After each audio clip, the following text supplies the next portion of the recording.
You don't belong in this family, Margaret yelled as she threw my handmade birthday gift for my husband into the trash.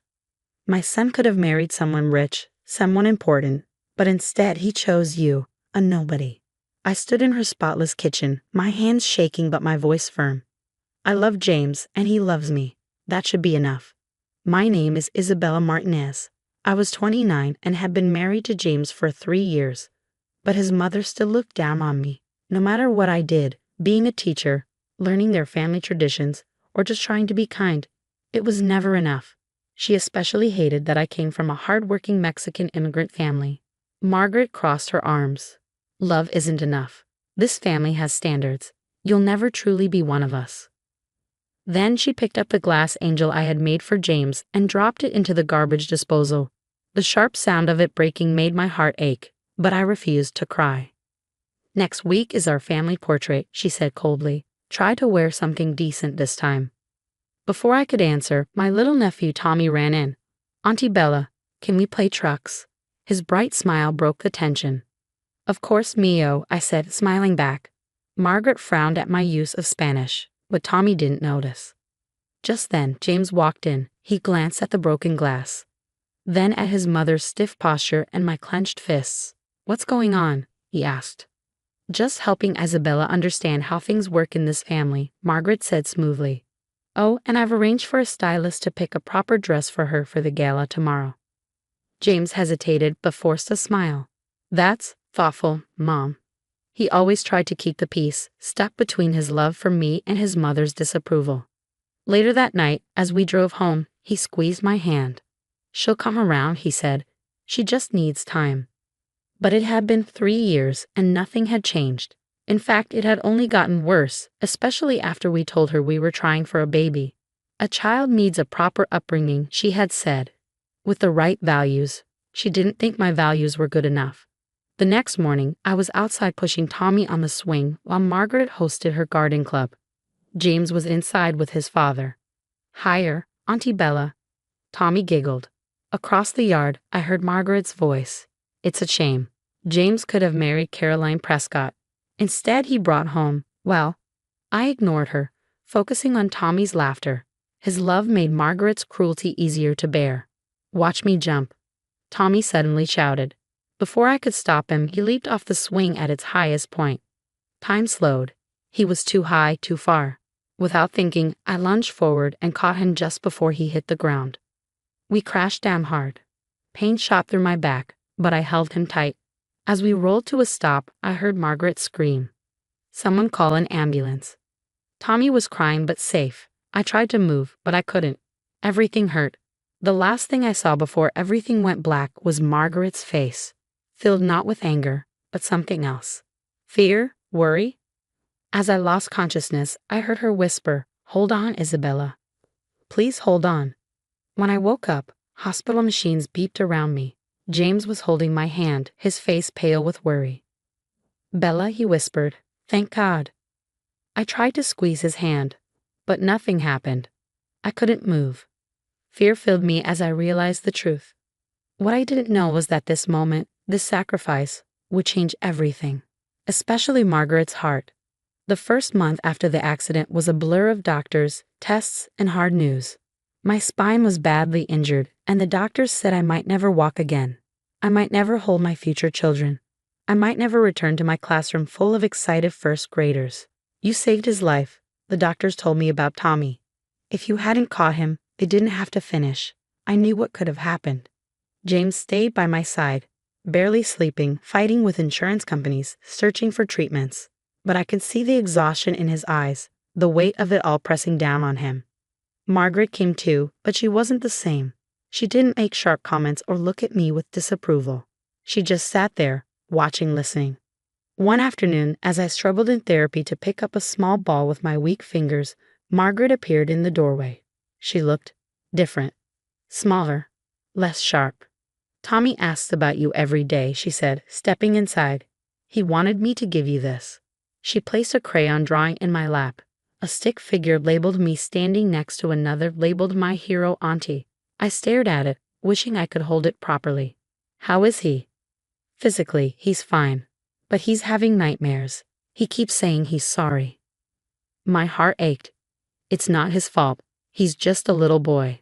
Margaret hesitated, her hands trembling. No, it wasn't his fault. She swallowed hard. I've been thinking about what you did. You didn't even hesitate. You just acted to save him. He's family, I said. Margaret flinched as if the word had struck her. She opened her mouth to say something more, but then James arrived with my lunch. Mom, he looked surprised. I didn't know you were coming today. I was just leaving, she said quickly, but at the door she turned back. Isabella, thank you. For my grandson. It was the first time she had ever thanked me. After that, Margaret changed. She visited often, not just for a few minutes, but for hours. She watched my therapy, took notes, even scolded a nurse for being too rough. This is my daughter-in-law, she said sharply. Be more careful. Daughter-in-law, not just James's wife or that girl. The words meant something. One day, after a frustrating therapy session where I couldn't even hold a cup, Margaret did something I never expected. She pulled her chair close and took my hand, the one I couldn't feel. You know, she said softly, when James was little, he struggled to ride a bike. People told me to let him give up, but I knew he needed to keep trying. So every day we went outside. Every day he fell. And every day we got back up. She squeezed my hand. You're going to get back up, Isabella, and this time I'm going to help you. I looked at her, searching for the woman who had once thrown my gift away, but she wasn't there anymore. Why? I whispered. Why now? Margaret was quiet for a long time. Then she said, barely above a whisper, because I was wrong. I thought family had to look a certain way, but I was blind to what was right in front of me, someone who would sacrifice everything for one of us. Tears filled my eyes. I might never walk again. Then we'll face that together, she said. As a family. For the first time since the accident, I felt something other than fear. I felt hope. 6 months passed, marked by small victories and crushing setbacks. Against all odds, feelings started returning to my upper body, though my legs remained stubbornly unresponsive. Every tiny improvement felt like a miracle. The first time I could feed myself, hold a phone, hug Tommy when he visited. Margaret became my unexpected champion. She transformed her pristine garden room into a state-of-the-art rehabilitation space, hiring the best physical therapists in the country. The woman who once criticized my every move now celebrated each small triumph as if it were an Olympic achievement. Look what Isabella did today, she'd announce proudly to anyone who would listen, showing videos of me managing to brush my own hair or sign my name. The garden club ladies who once whispered behind their teacups now brought casseroles and offered encouragement. One afternoon, as I struggled with my exercises, Margaret sat beside me looking through old family albums. I found something, she said, turning the book toward me.